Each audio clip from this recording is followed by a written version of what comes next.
What's up, YouTube world? It's your boy J Dub, the number one comment on YouTube, and I'm back with another review. I'm doing my Married at First Sight segment, and the couple I'm doing now, we're working on Nicole and Chris, and I would say this has been a bit delayed. I'm having a time with my Dominique and Mac video, my computer or YouTube. Somebody's hold me back, but I'm gonna keep pushing on. So I apologize how late it's getting out. I plan to have all the videos out. But in this one, Nicole and Chris is gonna be a very, very short one. So if this may be the first video somebody's seeing, for those who are new to my channel, I do detailed reviews of reality shows.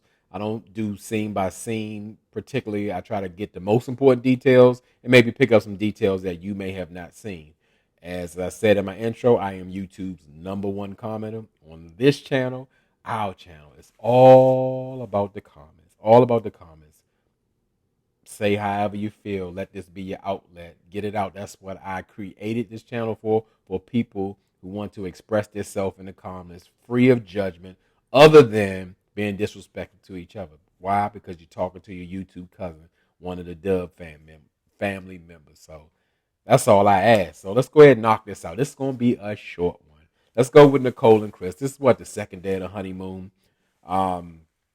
And they pretty much are enjoying breakfast or whatever. And like, there's always like a theme with Nicole and Chris. When I say a theme, I mean like they always got to talk about past trauma, how somebody's treated them in the past, how they used to being mistreated, and just anything that's negative in dealing with a situation. So it's almost like they hook up for that purpose. Maybe that's why one of the reasons the experts hook them up or whatever, because they're going to trauma bond. So, they just talking over breakfast and they move to their excursion, if you will, because most of the couples have excursions on their honeymoon. And their excursion is the worst excursion in the world to me. They're drinking different types of Jamaican rums, and as they drink, the proof of the rum goes higher and higher. Now, unless to me you're a functional alcoholic, I cannot imagine that drinking rum straight. I mean, it wasn't like even little shots. It was a whole glass of rums, and they was down in the rum, and you drinking rum straight in the hot Jamaican sun with no food in sight. No, thank you. Married at first sight. No, thank you. But hey, to each his own. I just don't see it. I thought it was absolutely ridiculous. So after they finished getting intoxicated and everything, after the Nicole's 10th rum shot, she decides to share some information, maybe some oversharing, nothing that would be helpful to the marriage. She decides to tell Chris that, like, after drinking those 10 rum shots, it kind of reminded me of the old Nicole. When people start talking about themselves in the third person, I put my hand on my wallet and everything else, just to make sure I'm all right, because here comes something bad or whatever. And she's pretty much letting Chris know, like, hey, the old Nicole, she used to drink a lot, hang in bars, get DUIs, wake up with tattoos, wake up in the women's restroom naked or whatever. All that kind of crazy stuff that you don't want to hear about your new stranger wife. Like, how is that going to help? If that happened to the old Nicole, long as we don't bring it here. But she was pretty much kind of leading to, like, well, you know, I'm not as cool, calm, and collected as you. I kind of lash out or get upset, and it's going to like kind of come your way. And then that's the old Nicole, like, and my man Chris wasn't going for it. I was really surprised at how he stood up. Be like, well, wait a minute, I don't know how to feel about it, because I ain't going to know how I'm gonna feel about it. Because you know why? Because you ain't gonna do that to me. You ain't doing that to me. I ain't going for it. You keep Nicole, old Nicole, back in the past, and that's where we're gonna leave her. Because I ain't standing for it. You must have read me wrong when I was telling you, when he got the little whining about, she never looked at me on vacation. Talking about his ex, and she took my wallet, and she wouldn't talk to me. Chris said, not no more. He ain't going for it. So I think, Nicole knows that Chris ain't playing with her. And like I said, I'm proud that he stood up. So they go to their little romantic dinner. I like all their settings that they have. They either on the beach or they got a view of the water. It's a beautiful sight. And to me, Chris is starting off on a good foot of him being a husband. He sees his wife. He's being a gentleman. He's complimenting her, telling her how beautiful she is, even though like her shoulders are just as big as mine on this screen or whatever. And hey, to each his own.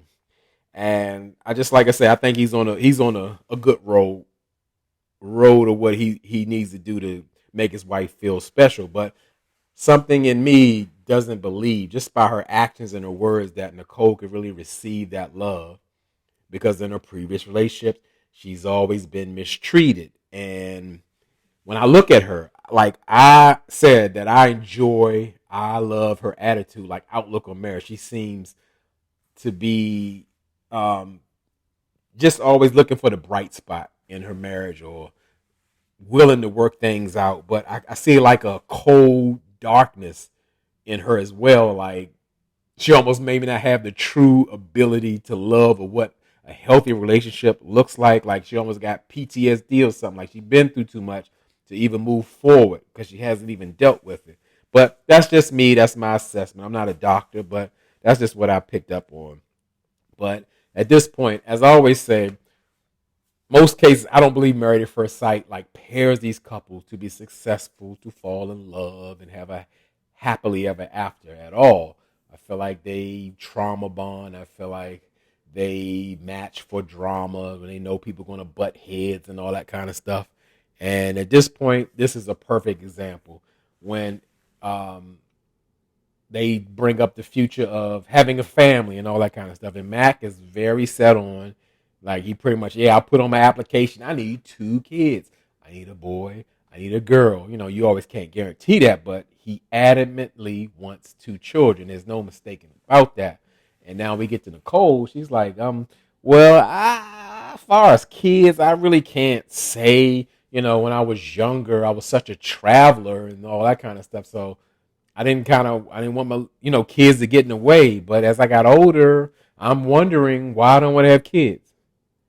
I'm like, you just said it. You said you're a traveler, so you don't want no kids. But at this point, she's kind of iffy and going back and forth. Well, like, you want me to leave it up to me to have the kids or decide, or you're like, no, I guess we need to revisit it 1 or 2 years later. And even Nicole thought that sounds stupid. Like we need to decide before that too, because at this point, as she said in the confessional, he's still gonna want them kids. That ain't gonna go away. So that's gonna be a super big problem in their marriage, and that's a huge deal breaker.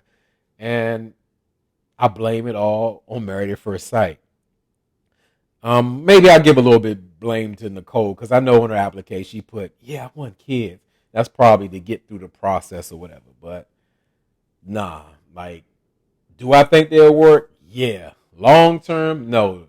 Him wanting kids, what he said he was 34, that ain't gonna go away, and I'm sure he want to have them sooner than later. I mean, like in the next 3 to 5 years or whatever. So that's the thing, and she's what 34 as well. So we're gonna see.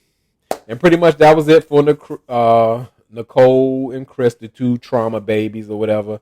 Drop down in the comments, tell me what you thought, something you want to add, something I missed.